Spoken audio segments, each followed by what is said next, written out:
네, 오늘은 우리 이 압살롬의 반역과 찰리 컬크의 죽음이라는 제목으로 하나님의 말씀 나누겠습니다. 여러분, 우리 지난 몇 주간은 우리가 이제 성경적 자녀 양육 원리에 대해서 함께 공부를 했습니다. 여러분, 오늘은 여러분들이 이제 특식을 먹는 날이다. 오늘 특식 날입니다. 특별 설교 날인데, 여러분들이 사실 우리 교회는 다른 꼭 세미나나 프로그램을 안 하셔도 주일 설교만 여러분들이 잘 들으시면 모든 것을 다 얻을 수 있습니다. 주일 설교는 주님이 오실 때까지 진행이 될 거기 때문에 여러분들이 다른 세미나나 성경 공부를 안 하셔도 주일 설교만 잘 따라오시면 성경 공부를 잘 하시게 될 거고, 자녀 양육 세미나 따로 안 하셔도 되고요, 성경적 세계관 스쿨 따로 안 하셔도 됩니다. 다 주일 설교를 통해서 하나님이 우리 성도들에게 지금 먹여주고 계십니다. 그래서 여러분, 이 주일 설교를 통해서 하나님이 우리에게 주시는 그 영양분을 허투루 낭비하지 마시고 잘 차곡차곡 여러분들의 심령 속에 새기고 여러분들의 기록 속에 새겨서 우리들의 삶의 견고한 토대로 삼게 되기를 바랍니다. 오늘은 성경적 세계관 윌버포스 아카데미를 오늘 주일 설교 때 함께 나누는 것으로 하겠습니다.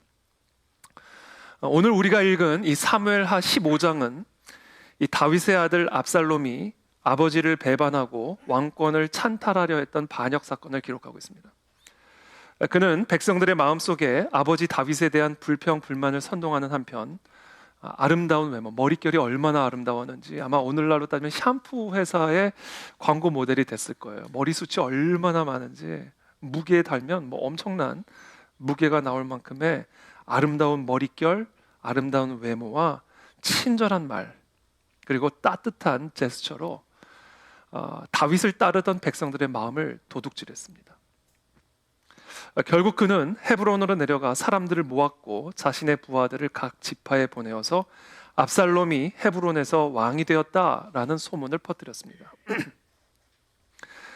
심지어 다윗의 모사였던 아히도벨도 압살롬 편에 가담하면서 그의 반역은 더욱 힘을 얻게 됐습니다. 이 소식이 예루살렘에 전해지자 다윗은 신하들과 가족들을 데리고 급히 왕궁을 떠나 눈물을 흘리며 압살롬의 군대를 피해서 도망치기 시작했습니다.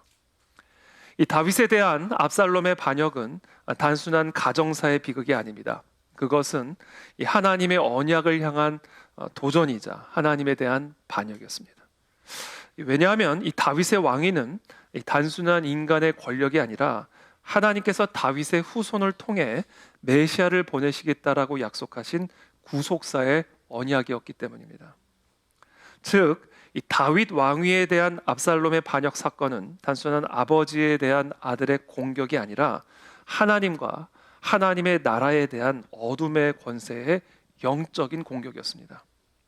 자, 그런 의미에서 이 압살롬의 반역 사건은 태초 이래로 지금까지 우리의 문명사 속에서 벌어지고 있는 이 빛의 권세와 흑암의 권세, 하나님의 나라와 사단의 나라 사이의 영적 전쟁을 그대로 비추어 주고 있는 이 문명사적인 사건이라고 말할 수가 있습니다. 최근 미국에서 일어난 찰리 컬크의 암살 사건은 단순히 한 젊은 지도자의 죽음이 아니라 오늘날 이 문명사의 전선에서 벌어지고 있는 영적 전쟁의 본질을 드러내고 있는 사건이었습니다. 2025년 9월 10일 미국 유타주 오렘에 있는 유타밸리 대학교 캠퍼스에서 터닝 포인트 USA의 설립자이자 대표였던 찰리 컬크가 연단에서 연설하던 중에 암살을 당했습니다.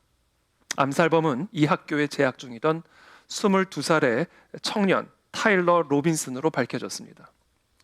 그는 트랜스젠더와 동거하고 있었으며 스펜서 콕스 유타주 주지사의 발표에 따르면 이 좌익 이데올로기에 깊이 세뇌된 학생이었습니다. 수사 당국은 그의 범행 동기가 이 찰리 컬크가 꾸준히 전해온 보수적이고 성경적인 메시지와 밀접히 관련된 것으로 보고 있습니다. 찰리 컬크가 이끌던 터닝 포인트 USA는 이 대학 캠퍼스를 중심으로 미국의 건국 이념이자 서구 문명의 뿌리인 십자가 복음과 기독교 보수주의의 가치를 전파해온 대표적인 청년 운동 단체였습니다. 그는 십자가 복음을 전파하며 생명과 자유, 그리고 거룩한 성윤리를 비롯한 하나님의 창조 질서를 수호하기 위해 싸운 탁월한 그리스도의 증인이었습니다. 특히 그는 마치 사도 바울이 아테네의 아레오바고 광장에서 헬라 철학자들과 토론하며 공개적으로 복음을 변증했던 것처럼 현대의 아레오바고라고 할 수 있는 이 대학 캠퍼스 현장에서 공개 토론회 장을 열었습니다.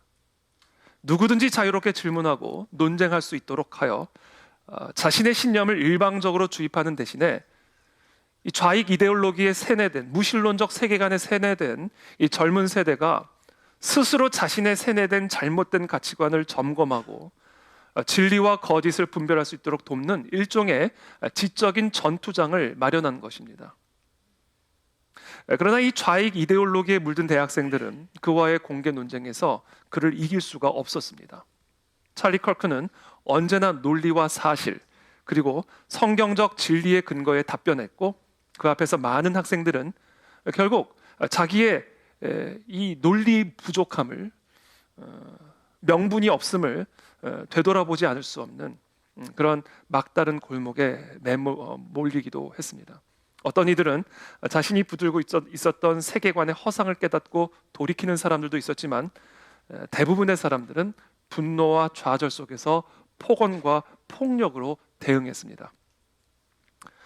조지 오웰의 말대로 사회가 진리에서 멀어지면 멀어질수록 그 사회는 진리를 말하는 사람을 더욱 미워하게 되는 법입니다. 논쟁으로는 이길 수 없다는 사실이 자명해지자 결국 그들은 총탄으로 그를 쓰러뜨렸습니다. 그러나 그들의 행위는 오히려 찰리 컬크가 옳았음을 역설적으로 증명하고 말았습니다.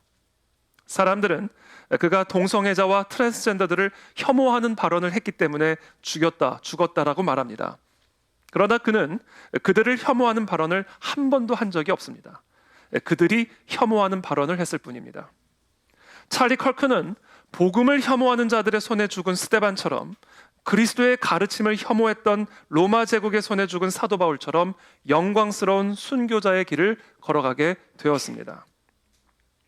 덴마크의 철학자 키에르 케고르는 이렇게 말했습니다. 폭군이 죽으면 그 순간 그의 치세는 끝나지만 순교자가 죽으면 바로 그 순간부터 그의 치세가 시작된다. 비록 찰리 컬크는 31살의 젊은 나이에 사랑하는 아내와 두 자녀를 두고 이 세상을 떠났지만, 그를 혐오했던 사람들이 그토록 혐오했던 생명의 존엄과 창조 질서, 그리고 그리스도의 복음은 오히려 더욱 강력하게 전파되고 있습니다. 찰리 컬크가 그의 생명을 바쳐 지켜내고자 했던 것은 바로 미국의 건국 정신이었습니다. 프랑스의 사상가 알렉시 드 토크빌, 유명한 프랑스의 사상가죠. 그의 기념비적인 저서 미국의 민주주의에서 미국 사회와 제도의 기원을 탐구하면서 그 뿌리를 청교도의 신앙에서 찾았습니다. 그는 그 책에서 이렇게 말했습니다. 청교도의 정신은 미국 민주주의와 사회제도의 씨앗이다. 그렇게 규정하면서 기독교 신앙이야말로 미국의 자유를 지탱하는 가장 중요한 기초라고 강조했습니다. 토크빌이 주목한 청교도의 신앙은 곧 칼뱅주의적인 세계관이었으며, 그 신학적 윤리적 구조가 미국의 정치와 법, 사회와 경제 전반에 깊숙이 스며들어서 미국이라는 국가의 토대가 됐습니다. 그래서 미국을 일컬어 칼뱅이 세운 나라라고도 불리워지는 것입니다. 찰리 컬크가 주도한 기독교 보수주의 운동은 바로 이와 같은 미국의 건국 정신을 회복하자라는 운동이었습니다. 비록 이 기독교 보수주의라는 용어가 정치 사상적인 용어이기는 하지만 그 본질은 성경적 세계관 운동이자 복음주의 선교 운동입니다. 모든 민족으로 제자를 삼아 그분의 모든 말씀을 가르쳐 지키게 하라고 명령하신 예수 그리스도의 가장 위대한 명령, 이 지상 명령은 개인의 영혼 구원 사역에만 국한된 것이 아닙니다. 그리스도인들은 이 세상의 빛으로서의 사명을 감당해야 하며, 그 빛을 등경 아래 두지 말고 등경 위에 두어서 세상의 어둠을 밝혀야 할 책임이 있는 것입니다. 네덜란드의 칼뱅주의 신학자이자 네덜란드의 초기 총리를 역임한 아브라함 카이퍼는 인간 존재의 전 영역 중에는 만물의 주권자이신 그리스도께서 내 것이라고 주장하지 않으시는 곳은 단 한치도 없다라고 말했습니다.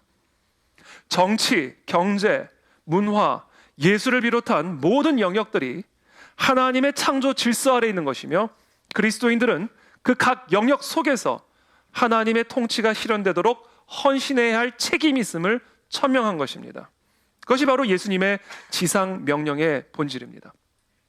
따라서 이 기독교 보수주의 운동은 특정 정치 세력을 지지하는 정치 운동이기 이전에 정치, 경제, 문화, 교육, 예술 등 사회 전반에서 하나님의 주권을 고백하고 창조 질서를 회복하려는 신앙적인 실천이요 선교적 사명이며 그리스도의 명령에 대한 순종이라고 말할 수 있습니다. 그러나 너무나 안타깝게도 오늘날 많은 그리스도인들은, 많은 목사들은 여전히 신앙과 세상을 분리하는 이 이원론적 사고방식에 머물러 있습니다. 신앙을 개인의 내면적인 영역에만 국한시키고 사회와 문화에 대해서는 성경의 가치와는 정반대되는 정책과 문화를, 또 그와 같은 정책을 추진하는 지도자들을 지지하는 경우들이 얼마나 많은지 모릅니다. 그러나 복음을 이처럼 개인적 차원의 신앙으로 축소해버리는 것만큼 복음을 모독하는 악한 행위는 없습니다.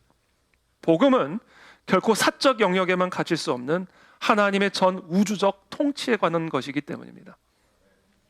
찰리 커크의 공언은 바로 이 지점에서 두드러집니다. 그는 그리스도의 진리를 등경 아래 감추지 않고 등경 위에 올려 세상을 밝히고자 했습니다.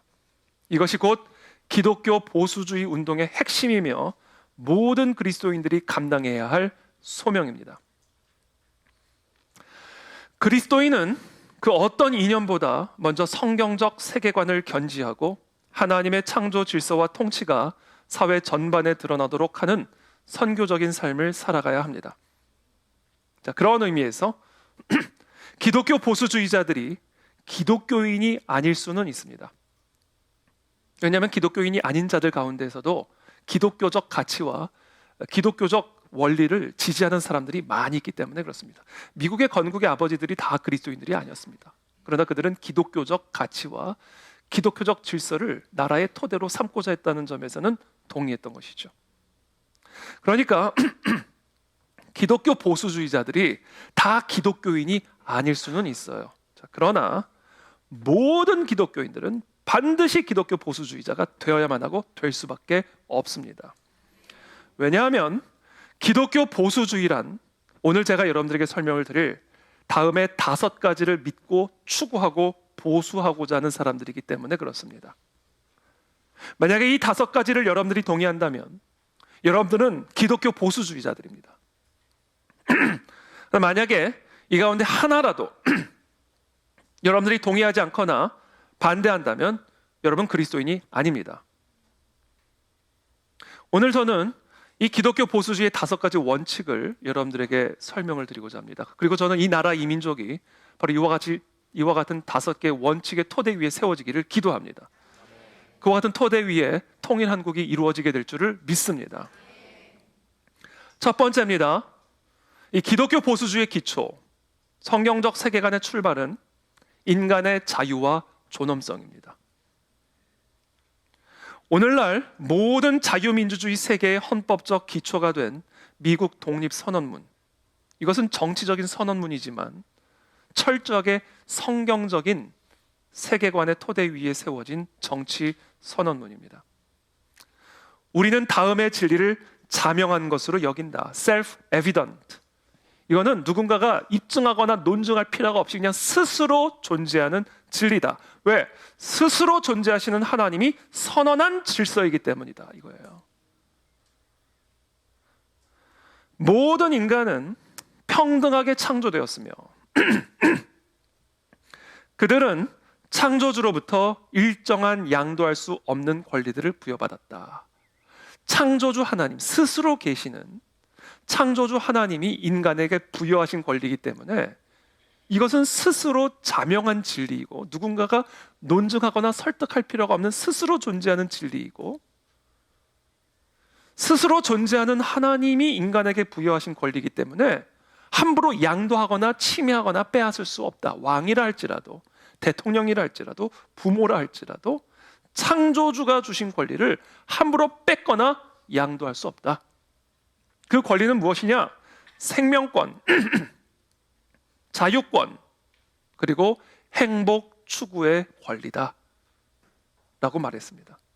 사실 이 세 가지 권리가 다른 모든 인간 권리, 인권의 셈이고 출발점입니다. 생명권, 자유권, 행복 추구권. 창세기 1장 27절입니다.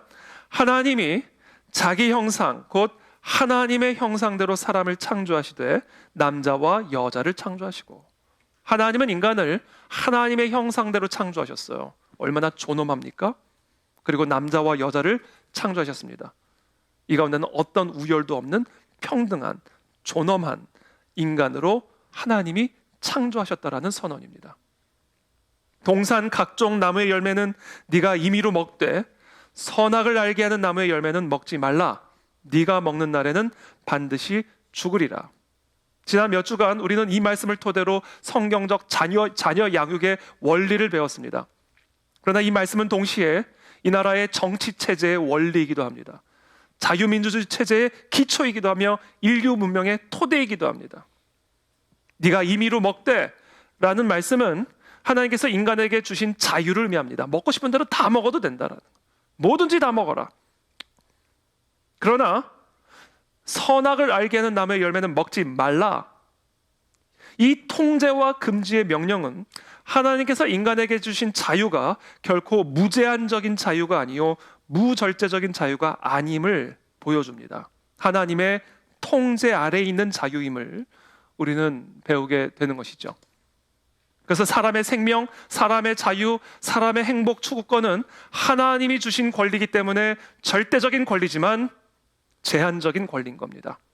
사람의 생명을 빼앗으면 그 생명을 뺏을 수 있는 것이고, 사람의 자유를 함부로 침해하면 그 사람의 자유를 빼앗아 구속할 수 있는 것이고, 자, 이와 같은 하나님이 인간에게 주신 자유와 권리는 스스로 계신 하나님이 주신 자유와 권리이기 때문에 절대성을 지니고 있지만, 그러나 그 절대적인 하나님은 그 자유와 권리를 제한하셨습니다.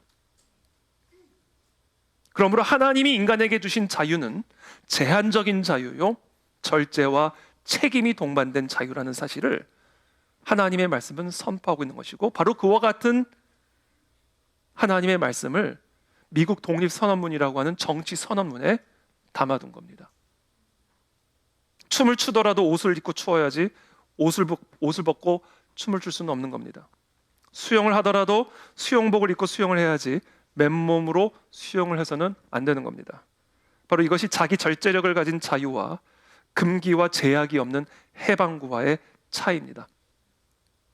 인간이 하나님의 질서를 무시하고 모든 하나님의 통제와 금기를 거부하면, 그러면서 무제한적인 자유를 추구하게 될 때 성경은 선언합니다. 반드시 죽으리라.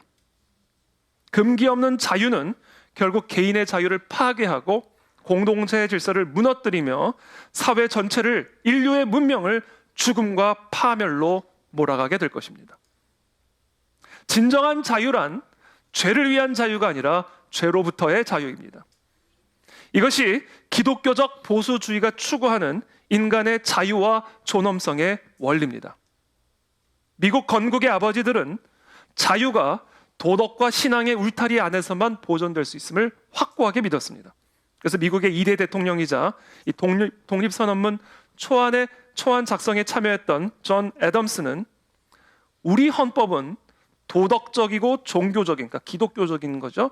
기독교적인 백성을 위해 만들어졌다라고 말을 하면서 자유와 도덕 그리고 신앙의 불가분의 관계를 천명했습니다. 그러나 오늘날 이 자유와 존엄은 왜곡되고 있습니다. 자유는 마치 자기가 하고 싶은 대로 마음껏 할 수 있는 방종인 것처럼 전락하고 타락해버렸습니다. 바로 이것이 오늘날 이 문명사의 위기입니다.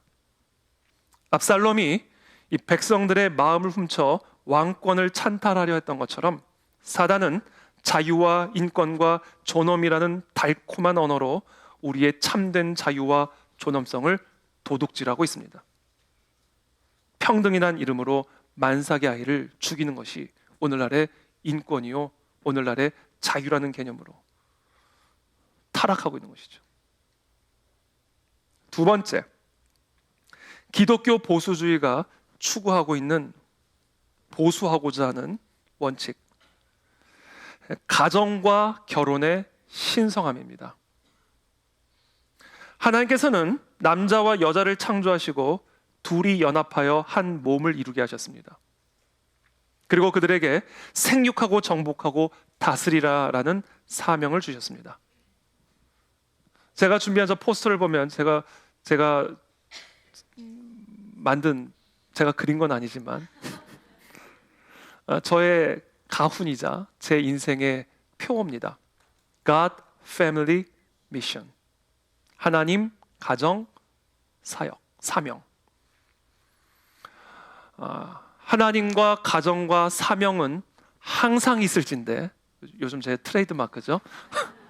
이 세 가지는 항상 있을진데 그 중에 제일은 하나님입니다. 하나님 다음은 가정입니다. 가정 다음은 사명입니다.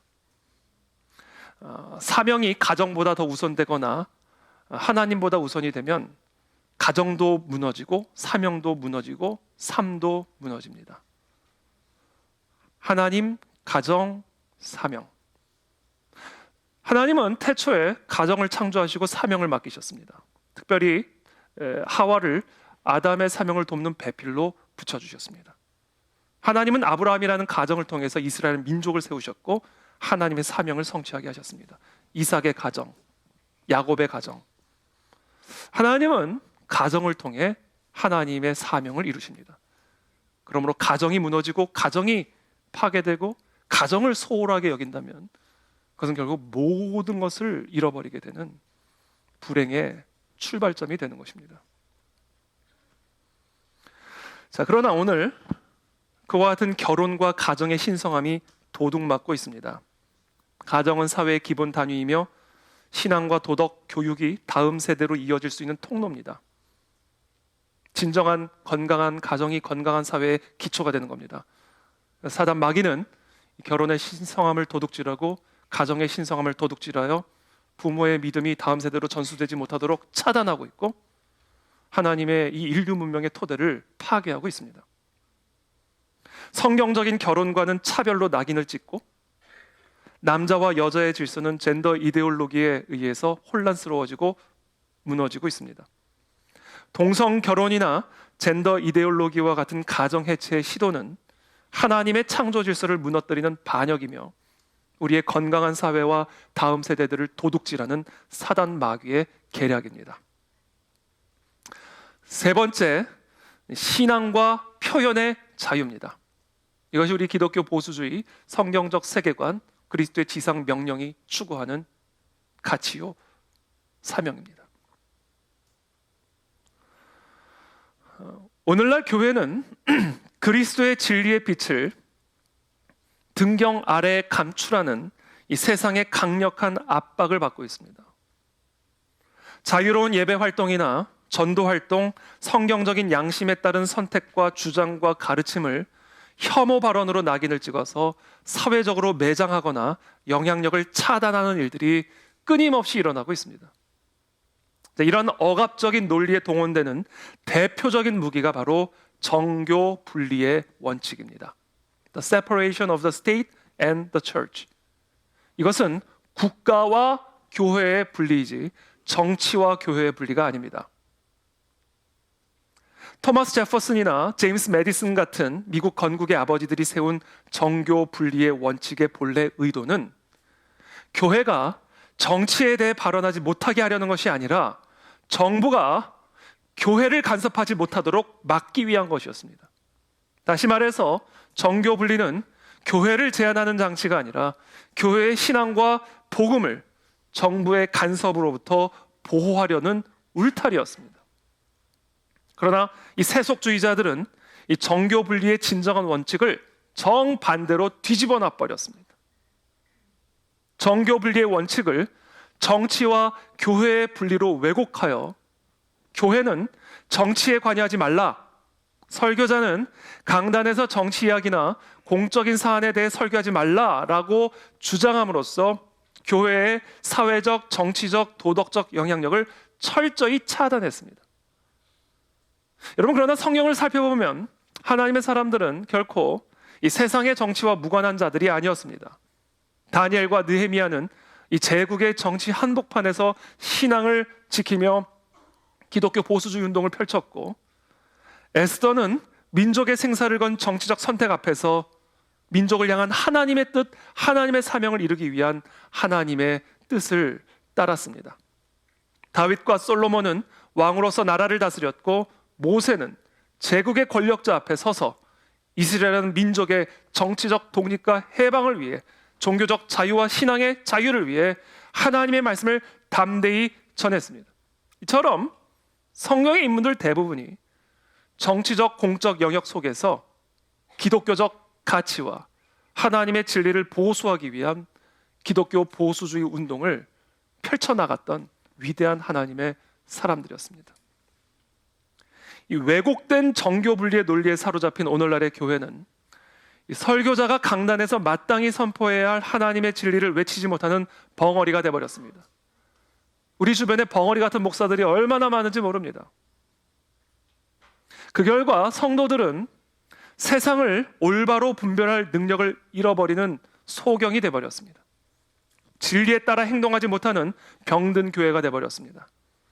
세상 속에서 빛을 잃어가 버린, 더 이상 교회라고 말할 수 없는 빛이 없는 교회가 되어버리고 말았습니다. 그러므로 우리는 이 왜곡된 논리에 속아 교회의 입을 다물어서는 안 됩니다. 다물게 해서도 안 됩니다. 오히려 우리는 더 큰 목소리로 세상을 향해, 성도들을 향해 진리를 선포해야 할 줄로 믿습니다. 네 번째, 기독교 보수주의가 추구하고 보수하고자 하는 성경적 세계관의 원리가 있습니다. 사유재산과 노동의 가치입니다. 성경은 일하기 싫어하거든 먹지도 말라라고 명령하심으로써 노동은 생존을 위한 수단을 넘어서 하나님의 청지기적인 부르심이라는 사실을 천명하셨습니다. 또한 성경은 도둑질하지 말라라고 말씀하심으로써 사유재산은 그 노동의 정당한 열매로서 보호받아야 할 개인의 권리라는 사실을 분명하게 밝혀주셨습니다. 도둑질하지 말라라는 말 자체가 사유재산을 인정하라라는 말씀입니다. 자, 이와 같은 성경적 가치 위에서 청교도들은 근면과 절제, 검소와 책임을 실천했고, 그것이 미국 경제의 기적을 일으킨 신앙적 토대가 됐습니다. 자, 그러나 이 사회주의적인 이념과 과도한 국가 통제는 개인의 재산권을 약화시키고 성실한 노동의 열매를 분배라는 이름으로 침해하고 있습니다. 평등과 형평성이라는 따뜻한 구호 안에는 인간의 자유와 번영을 도둑질하는 사단 마귀의 계략이 숨겨져 있습니다. 인류의 역사는 사유재산권이 제한되거나 박탈된 사회에서는 진정한 자유와 인권이 존재할 수 없음을 분명하게 증언하고 있습니다. 먼저 소련의 사례입니다. 제가 준비한 파워포인트 잠깐 보여주시면, 제가 선년으로 잘못했는데 소련입니다. 1917년 볼세비키 혁명 이후에 레닌과 스탈린 체제는 사유재산을 철저히 부정하며 모든 토지와 공장을 국유화하였고 개인의 재산권을 몰수했습니다. 그 결과 국가는 국민의 생존을 전적으로 통제할 수 있게 됐습니다. 먹을 것, 일할 곳, 거주할 곳까지 국가의 허락이 다 필요했습니다. 결국 이는 단순한 경제 통제를 넘어서 사상의 자유와 신앙의 자유까지 억압하는 통로가 되었습니다. 교회 재산은 국유화되었고 성직자 수천 명이 체포 처형되거나 수용소로 보내졌습니다. 사유 재산을 부정하는 순간 단순히 그것은 경제적 자유를 박탈하는 것뿐 아니라 정치적 자유, 양심의 자유, 표현의 자유까지 다 박탈당하게 됩니다. 왜냐하면 경제적 자유는 우리의 생존과 관련된 직결된 문제이기 때문에 생존의 자유를 빼앗기는 그 순간 우리는 모든 것에 국가에 의해 철저하게 길들여지게 되어 있는 것입니다. 중국의 사례입니다. 1949년 공산당 정권 수립 후에 이 마오쩌둥은 토지 개혁과 대약진 운동을 통해서 사유재산을 철저하게 박탈했습니다. 모든 토지와 기업이 국가 소유가 되었고 개인은 노동력을 국가에 제공하는 집단의 일원으로 전락했습니다. 경제적 자유를 잃은 개인은 곧 국가의 이념을 거부할 자유도 상실했습니다. 애국 종교 운동을 통해서 교회는 국가의 통제 아래 편입이 되었고 삼자 교회가 세워졌고 재정적 자율성을 상실한 교회는 독립적 신앙 활동을 할 수가 없게 되었습니다. 교회의 자산과 헌금마저도 국가의 감시 대상이 되었고 결국 신앙 공동체는 철저하게 중국 공산당에 의해 길들여지게 되었습니다. 그 결과 중국 교회의 머리는 더 이상 예수 그리스도가 아니라 중국 공산당이 되어버린 것입니다. 마지막으로 북한의 사례입니다. 북한은 사유재산을 전면적으로 부정한 가장 극단적인 사례입니다. 모든 토지와 생산수단은 국가의 소유이며 개인의 재산은 사실상 존재하지 않습니다. 국민은 주택, 직업, 배급까지 전적으로 국가에 의존해야만 먹고 살 수가 있습니다. 그 결과 개인은 국가 권력에 절대적으로 종속이 되어서 신앙과 양심의 자유는 전혀 보장될 수 없는 그런 전체주의적인 탄압 사회가 되었습니다. 자, 지금 이 세 가지 국가의 사례가 보여주는 교훈은 분명합니다. 사유재산권의 상실, 경제적 자유의 상실은 곧 인간의 생존이 국가에 의존할 수밖에 없게 되는 것이고 결국 사상, 표현, 신앙의 자유까지 상실하게 된다는 사실입니다. 따라서 재산권을 파괴하는 것은 단순한 경제 정책이 아니라 인간의 전인적 자유와 존엄을 파괴하는 첫 출발점이라는 사실을 우리는 반드시 알아야 합니다. 오늘날 일부 정치인이나 지식인들, 심지어 목회자들조차 성경이 사회주의나 공산주의를 지지한다라고 주장합니다. 그들은 사도행전 4장 32절에서 35절에 나오는 이 초대교회의 공동체적 나눔을 근거로 해서 기독교가 원래 사회주의적이었다라고 말합니다. 그러니까 이것은 명백한 오해고 왜곡입니다. 초대교회의 나눔은 정부의 강제나 법적 통제에 의한 것이 아니라 성령의 감동에 따라 자발적으로 행해진 사랑의 실천이었습니다. 반면에 공산주의 사회주의 체제는 모든 생산수단과 재산을 국가가 강제로 소유하며 개인의 재산권과 선택의 자유를 제도적으로 박탈합니다. 그것은 인간의 자유와 창조적 활동을 억압하는 전체주의적 통제 시스템으로서 기독교가 말하는 사랑의 공동체와는 본질적으로 대립되는 체제입니다. 한마디로 초대교회의 나눔은 성령의 열매였고 사회주의의 나눔은 권력의 열매였습니다. 그래서 사회주의 국가에서는 국가 원수를 우리를 먹여주고 입혀주시는 아바이 수령이라고 부르면서 모든 필요를 공급해주는 그런 아버지와 같은 존재로 신격화가 됩니다. 결국 국가가 여호와 이레의 하나님을 대신하는 이교 체제가 되는 것이고 이는 마치 이단 집단에서 교주가 절대 권력을 쥐고 신격화되는 모습과 전혀 다르지 않습니다. 사회주의는 결국 교주 국가로 전락하는 길을 걸을 수밖에 없는 것입니다. 그래서 러시아의 대문호였던 도스토옙스키가 그의 대표작이었던 카라마조프가의 형제들에서 이렇게 경고합니다. 기독교인인 사회주의자는 무신론자인 사회주의자보다 훨씬 더 위험한 존재다. 사회주의자가 과연 기독교인이라고 말할 수 있는지는 모르겠습니다만 도스토옙스키는 이렇게 표현했어요. 기독교인이라고 주장하는 사회주의자들은 이 무신론자인 사회주의보다 훨씬 더 두렵고 위험한 존재다. 그 이유는 이 사회주의 이념이 이 기독교라는 외피를 입고 등장할 때 전체주의가 신앙의 언어로 포장이 될 때 그 파괴력과 통제력은 더욱 강력해질 수밖에 없기 때문입니다. 사회주의와 공산주의는 선의와 평등을 외치는 부드러운 혀로 결국 개인의 재산권과 자유를 도둑질하여 인간을 국가에 대한 의존과 속박으로 몰아넣음으로써 하나님이 인간에게 주신 자유와 번영을 도둑질하는 사단 마귀의 혓바닥입니다. 마지막으로 다섯 번째, 이 기독교 보수주의가 추구하고 보수하고자 하는 성경적 세계관, 그것은 이 법치와 정의입니다. 참된 법은 단순히 사회적 합의의 산물이 아니라 하나님의 절대적 도덕 질서를 반영해야만 합니다. 왜냐하면 하나님만이 모든 선과 악의 심판자가 되시기 때문입니다.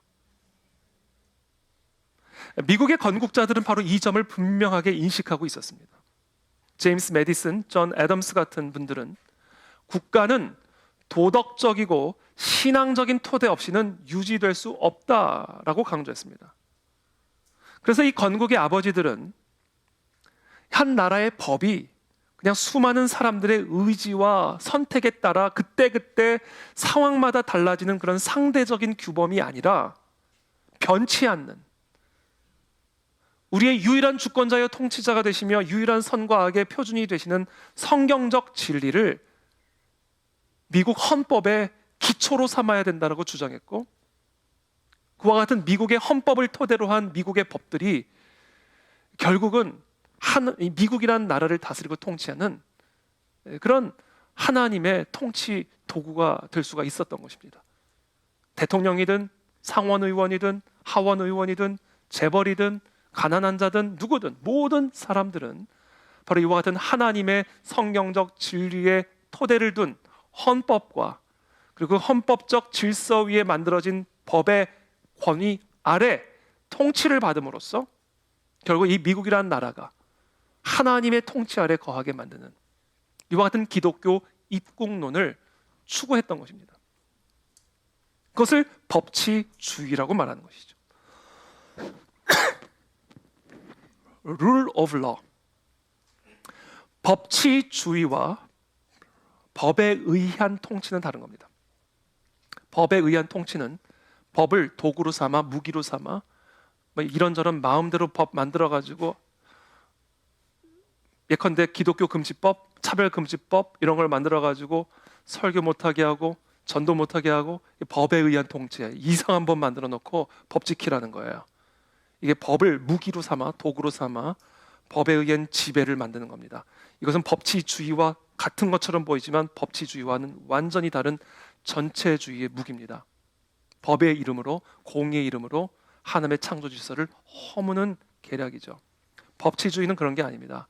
이 미국 건국의 아버지들이 꿈꿨던 법치주의는 하나님의 법을 세상 법 안에 녹여서 세상 모든 사람들이 그들의 종교와 상관없이 신앙 고백과 상관없이 하나님의 통치 아래 거하게 만드는 것입니다. 이게 바로 법치주의의 개념입니다. 그러나 오늘날 이 법치주의는 심각하게 도둑맞고 있습니다. 포스트 모더니즘과 PC주의는 진리와 도덕의 절대성을 부정하고 여론과 정치적 압력을 법의 기초로 삼아 법의 지배가 아니라 인민에 의한 재판, 여론에 의한 재판을 마치 공의인 것인 양 사람들을 속이고 있습니다. 법은 다수결이 아니라 하나님의 창조 질서를 반영해야만 합니다. 이것이 지상 명령입니다. 이것이 기독교 보수주의 운동의 핵심입니다. 물론 자유민주주의, 민주주의라는 것은 다수결의 원칙에 의해서 모든 것이 결정되는 정치 체제이기 때문에 그래서 우리는 더 많은 사람들이 이 성경적 진리를 알도록 복음을 전도해야 하는 것이고 더 많은 사람들이 이 성경적 세계관과 성경적 가치관을 가지고 살아가도록 전파해야 되는 겁니다. 그래서 이와 같은 사람들을 다수로 만들어야 됩니다. 이것이 우리의 사명이에요. 그렇게 함으로써 국회 안에도 하나님의 창조 질서를 두려워하는 국회의원들이 더 많아져 다수가 되게 만들어야 되는 것이고 우리 학교 안에도 우리 시민사회 안에도 이 진리를 유일한 하나님의 진리로 믿고 따르는 자들을 다수로 만들어 가야만 하는 겁니다. 이게 기독교 보수주의 운동의 본질입니다. 오늘날 성경적 진리를 붙들고 건국의 신앙과 자유의 정신을 회복하려는 사람들을 세상은 극우라고 매도합니다. 그러나 우리는 분명히 알아야 합니다. 이 성경적 가치, 곧 생명, 가정, 신앙, 자유, 법치, 애국심은 결코 극단적인 이념이 아닙니다. 그것을 반대하는 자들에게나 극단적으로 비추어질 뿐입니다. 하나님의 말씀은 인류의 문명을 떠받쳐온 유일한 보편적 진리이며 미국과 서구 문명의 번영을 가능케 한 토대였습니다. 오히려 그것을 부정하고 왜곡하는 것이야말로 극단적인 것입니다.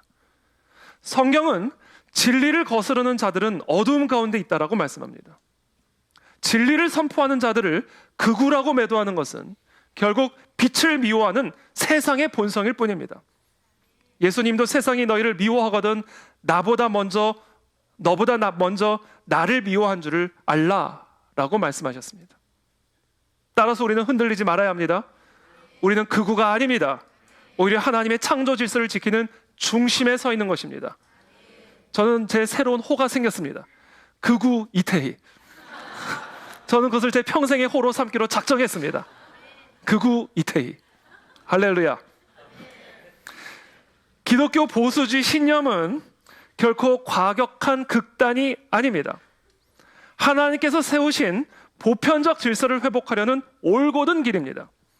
진리를 지키는 교회와 성도들을 향해 극우라는 낙인을 찍는 것은 사단이 교회를 침묵시키려는 사단의 교활한 전략에 불과합니다. 예수님께서는 사단 마귀를 도둑에 비유하시면서 이렇게 말씀하셨습니다. 도둑이 오는 것은 도둑질하고 죽이고 멸망시키려는 것뿐이요, 내가 온 것은 양으로 생명을 얻게 하고 더 풍성히 얻게 하려는 것이라. 사단 마귀는 언제나 하나님의 백성을 향해 도둑질하고 죽이고 멸망시키려 합니다. 세속적 인본주의 세계관, 신공산주의, 네오막시즘, PC주의, 기독교 세력을 파시스트로 낙인 찍는 안티파와 같은 이 급진 좌파 세력들은 바로 이 도둑의 영에 붙들린 문명의 반역자들입니다. 그런 의미에서 찰리 커크의 죽음은 단순한 정치적 사건이 아닙니다. 그것은 국적과 인종을 초월하여 펼쳐지고 있는 생명을 주시는 예수 그리스도와 생명을 빼앗으려는 도둑, 곧 사단 마귀 사이의 영적 전쟁의 한 단면에 불과합니다. 그러므로 이것은 결코 미국만의 문제가 아닌 것입니다. 이것은 인류 문명 전체의 문제입니다.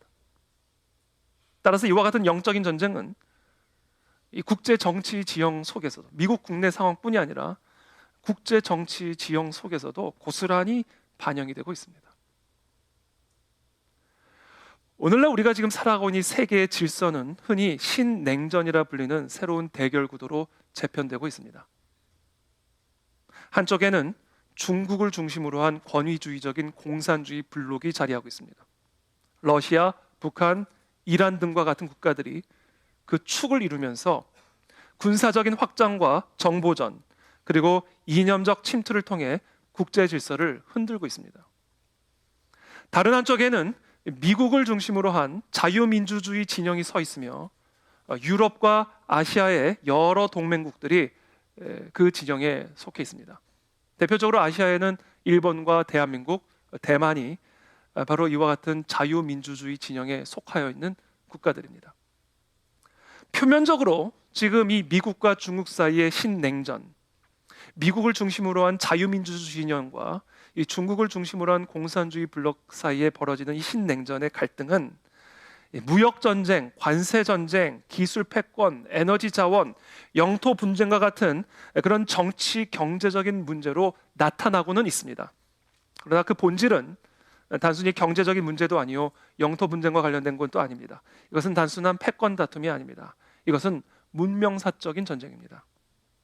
다시 말해서 인류 역사 속에서 참된 자유와 인권, 법치와 질서, 그리고 인류의 번영을 낳아왔던 이 서구 문명의 뿌리가 되는 기독교적 세계관을 도둑질하고 파괴하려는 적 그리스도적 세력과의 영적인 전쟁인 것입니다. 중국이라는 나라는 단순한 정치적 경쟁자가 아닙니다. 경쟁은 좋은 것입니다. 중국이라는 나라는 단순한 경쟁자가 아닙니다.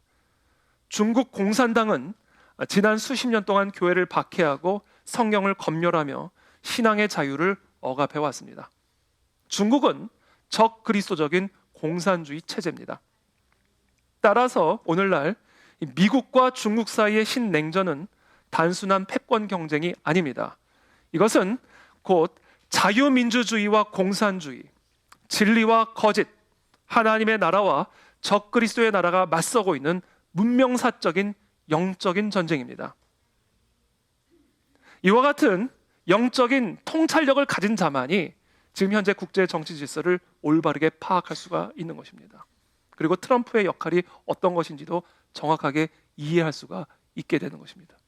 물론 미국의 대통령 트럼프는 미국을 위한 미국의 종입니다.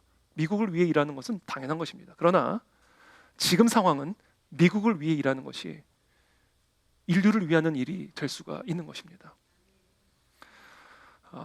트럼프는 물론 미국의 대통령이기 때문에 미국과 미국 국민을 대표하지만, 그러나 하나님은 미국이란 나라와 미국의 대통령이란 자리에 사실은 최고의 권세를 부여하셨습니다. 하나님은 그 권세를 통해서 이 땅에 이 어둠과의 영적 전쟁에서 승리하게 하실 줄을 믿습니다. 로널드 레이건을 통해 소련이 붕괴됐듯이 트럼프를 통해 저 중국 체제가 무너지고 다시 한번 이 인류의 자유와 번영의 바람이 저 러시아와 중국과 북한 땅에까지 불어오게 되기를 믿음으로 선포합니다. 자, 지금 말씀드린 이와 같은 국제 정치 현실은 국내 정치 안에도 고스란히 반영이 됩니다. 왜냐하면 이 국내 현실은 국제 정치 현실 안에 있기 때문에 대한민국이 전 세계와 동떨어져 있는 나라가 아니라 대한민국 정치 질서의 중심에 서 있는 나라이기 때문에 지금 현재 국제 정치적에서 벌어지고 있는 모든 현실들은 당연히 국내 정치 현실 안에도 반영이 되고 있습니다. 현재 대한민국의 현실을 한마디로 표현을 하면 가랑이가 찢어지고 있는 상황입니다. 이 대한민국은 1948년 이승만 초대 대통령이 기독교 입국론을 표방하면서 미국을 중심으로 한 자유민주주의 진영의 뿌리를 내린 나라로 세워졌습니다. 그 결과 지난 80년 동안 우리는 경제적 기적, 정치적 발전, 그리고 무엇보다도 놀라운 영적 부흥을 경험해 왔습니다. 대한민국은 지정학적으로는 아시아에 속하지만 문명사적으로는 기독교 세계관에 뿌리를 두었던 서구 자유세계의 일원으로서 지난 80년간 자리매김해 온 나라입니다. 그러나 동시에 그와 같은 대한민국 안에는 지난 80년간 이러한 뿌리를 매우 못마땅하게 여기는 세력들이 늘 존재해 왔습니다. 이들은 지난 80년 동안 대한민국이 누려온 번영과 자유의 열매를 누구보다도 많이 누리고 있으면서도 그와 같은 번영의 뿌리를 부정하고 그 뿌리 자체를 뽑아내려는 문명의 반역자들입니다. 이들은 미국, 서방, 기독교, 자본주의라는 토양의 뿌리를 내려온 대한민국을 뿌리 뽑아서 중국을 중심으로 한 반미, 반서방, 반기독교, 반자본주의 진영 안에 대한민국을 새롭게 뿌리를 내리려는 반대한민국 세력입니다. 이들은 자신들이 꿈꾸는 반서방, 반기독교 대한민국을 진짜 대한민국이라고 속이면서 압살롬처럼 따뜻한 손길과 부드러운 혀로 하나님이 세워주신 진짜 대한민국을 도둑질하려 하고 있습니다. 그러나 너무나 안타깝게도 지금 이들은 중국과 북한의 지원을 힘입어 지금 현재 대한민국을 이끌어가는 주류 세력이 되어 있습니다. 그 결과 지금 대한민국은 가랑이가 찢어지는 상황에 놓여 있는 것입니다. 뿌리는 기독교이고 뿌리는 서구 문명 세계에 있는데 그 대한민국을 이끌어가고 있는 주류 권력은 그 뿌리를 스스로 뽑아내려 하고 있습니다. 국가적 정체성은 자유민주주의의 뿌리를 내리고 있는데 국가의 정책은 반자유적이고 반민주적인 방향으로 나아가고 있습니다. 그 결과 가랑이가 찢어지는 것은 선량한 국민들과 대한민국의 세계적인 기업들입니다. 그래서 많은 국민들의 눈에는 지금 대한민국의 권력자들이 대한민국 국민들을 볼모로 삼아 자해 소동을 벌이고 있는 것처럼 보이는 것입니다. 자, 이와 같은 문명사적인 전쟁이 전 세계적으로 국내외적으로 치열하게 벌어지고 있는 이때 한국 교회는 지금 무엇을 하고 있습니까? 잠자고 있습니다. 목사들이 잠을 자고 있습니다. 목사들이 지금 이 세태를 제대로 분별할 수 있는 영적 통찰력이 전혀 없이 광대지시나 하고 있는 것이죠. 날씨는 분별할 줄 알면서도 시대를 분별할 줄은 전혀 모르고 있는 벙어리가 됐고 소경이 돼버렸습니다. 저는 이 시간 기도합니다. 한국교회는 깨어나게 될지어다. 한국교회 지도자들은 살아날지어다. 눈이 열리게 되기를 축복합니다. 결론입니다. 압살롬의 반역 소식이 예루살렘에 전해지자 다윗은 도망을 결정합니다. 그는 신하들과 가족을 이끌고 눈물을 흘리며 정말 통곡을 하며 맨발로 피난길에 올랐습니다. 어떻게 세운 나라인데, 어떻게 세워진 나라인데 남도 아닌 자신의 아들에게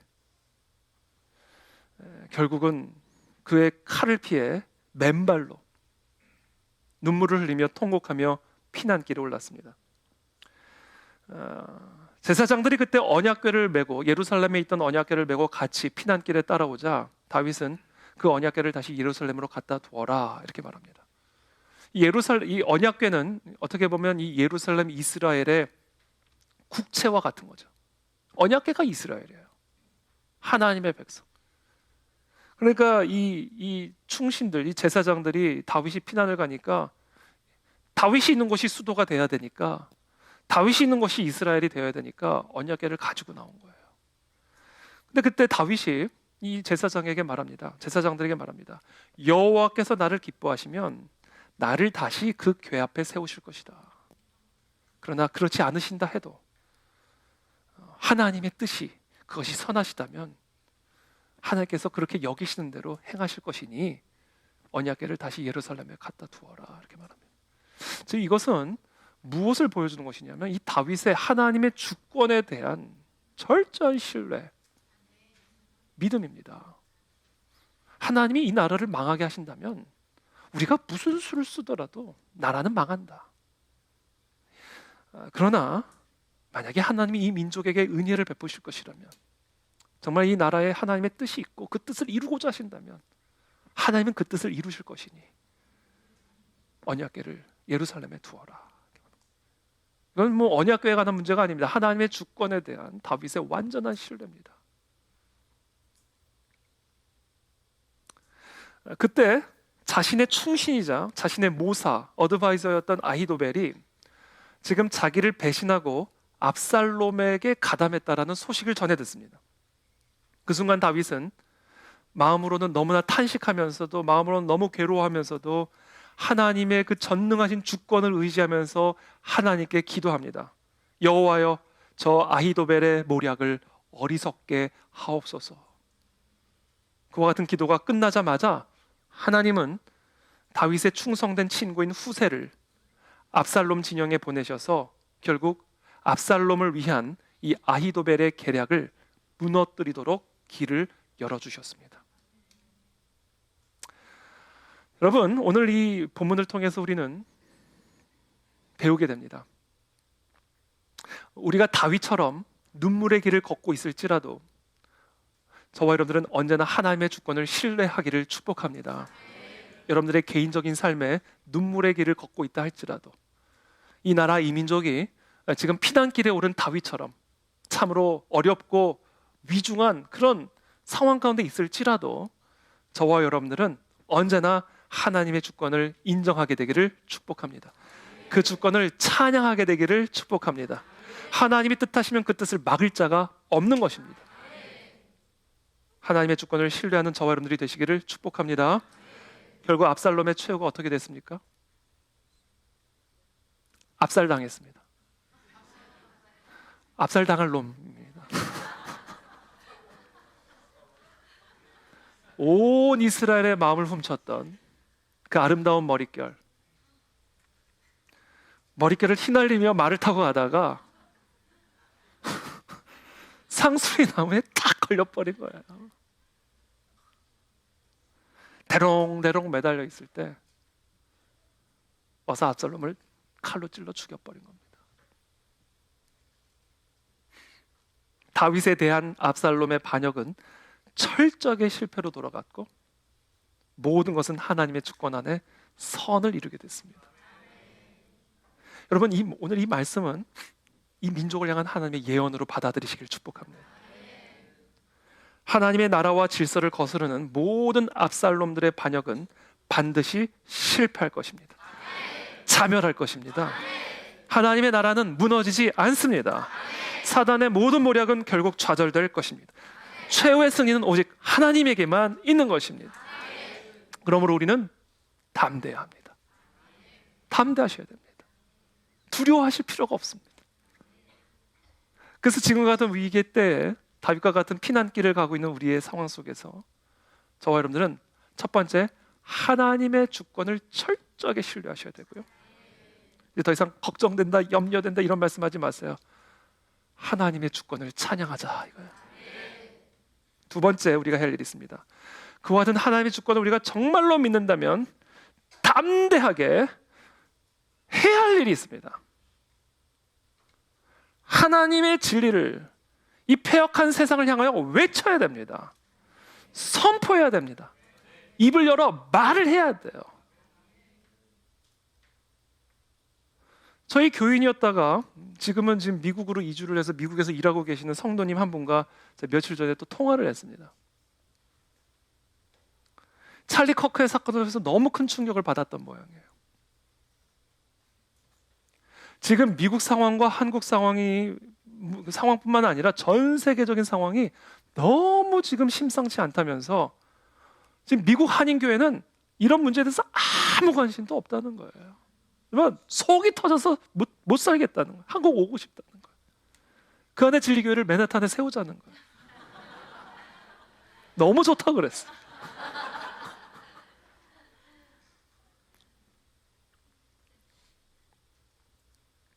그러면서 자기가 도대체 뭐를 해야 되는지 가르쳐 달라는 거예요. 자기가 뭐를 해야 되는지. 그래서 제가 두 가지를 말씀드렸어요. 첫 번째, 일단 자녀를 잘 키워라. 당신에게 허락하신 이 자녀를 잘 키워라. 진짜 하나님의 진리를 두려워하고 진짜 하나님을 경외하는, 하나님의 말씀을 듣고 순종하고 들은 말씀을 마음껏 담대하게 선포할 수 있는 그와 같은 자녀로 키우는 일에 집중해라. 이게 애국이고 이게 선교다. 그래서 우리 그한진 성도님 모두가 다 우리의 자녀들을 잘 키우게 되기를 축복합니다. 두 번째, 말해라. 그래서 말해라. 뭐 순모임에 가서 말도 못하겠다는 거예요. 뭐 말을 할 사람이 없다는 거예요. 말을 할 사람. 그래서 제가 얘기했어요. 모르는 자들에게, 무관심한 자들에게 욕을 먹어도 말해줘라. 가르쳐줘라. 필요하면 격렬하게 논쟁해라. 그 대신 정확한 논리와 정확한 사실과 성경적 진리를 가지고 말해라. 논쟁해라. 이 말하고 외치는 것을 사탄 마귀가 제일 두려워하는 것이고 제일 싫어하는 겁니다. 여러분, 우리 하나님이요 말씀으로 창조하셨습니다. 말로 빛을 창조하신 거예요. 말로 마귀를 압제하셨어요. 떠나가라, 잠잠하라, 나와라. 다 말이야, 말. 사탄 마귀가 제일 두려워하는 게 말이에요. 여러분, 찰리 커크가 왜 죽었습니까? 말하다 죽은 거예요. 말 안 했으면 안 죽었습니다. 말해서 죽은 겁니다. 이것을 통해서 사탄 마귀가 지금 의도하고 있는 게 뭐예요? 말하면 죽이겠다라는 거예요. 이걸 바꿔 말하면 뭐예요? 그만큼 마귀는 우리가 말하는 것을 두려워하고 있다라는 거예요. 외쳐야 됩니다. 선포해야 됩니다. 논쟁하셔야 됩니다. 침묵은 금이 아닙니다. 침묵은 독입니다. 그들은 심히 패역한 자라. 그들이 듣든지 아니 듣든지 너는 내 말을 고할지어다. 이거예요. 이게 역사를 이루어가는 방식입니다. 예레미야, 이사야, 사도 바울 다 말해서 죽은 사람들입니다. 말 안 했으면 안 죽었을 사람들이에요. 찰리 컬크도 마찬가지입니다. 이게 사단이 제일 두려워하는 것이요, 이것이 우리가 바로 해야 할 일이다라는 겁니다. 오늘 우리 교육자 회의 때 우리 교육자 한 분이 무슨 내란 숙의 무슨 범인 뭐 그게 있대, 점수가 있대요. 내란 숙의 말도 진짜 흉측한데 내란 숙의 무슨 그 점수가 있대요. 근데 10점 만점이래요. 근데 제가 9점이래요. 어디서 살짝 기분 나빠서 왜 10점이 아니지? 왜 뭐가 1점이 부족한 거지? 여러분, 다 사탄 장난질입니다. 자기들끼리 점수 매기는 게 그게 도대체 무슨 의미? 제가 뭐 너 9점이야, 어머 나 9점 어떡하지? 막 이럴 것 같아요? 제가? 예? 여러분 담대하십시오. 전쟁은 하나님께서 한 것입니다. 말하다 죽은 거예요. 다 예수님도 그런 거예요. 여러분 사람의 생명은 하나님의 손에 달려 있는 거예요. 찰리 커크가 죽은 것도 그때 하나님이 허락하셨기 때문에 일어난 일이에요. 하나님께서 허락하시면 아무리 죽고 싶어도 죽을 수 없는 것이고, 하나님이 허락하시면 아무리 살고 싶어도 죽는 거예요. 비겁한 삶이 아니라 우리는 다윗처럼 하나님의 주권, 우리의 생사 화복의 운명을 주관하시는 그 하나님의 주권만 신뢰하고 우리가 마땅히 외쳐야 되고 마땅히 가르치고 마땅히 선포해야 할 하나님의 진리를 외치고 선포하는 하나님의 백성들이 다 되시기를 예수님의 이름으로 축복합니다. 기도하겠습니다.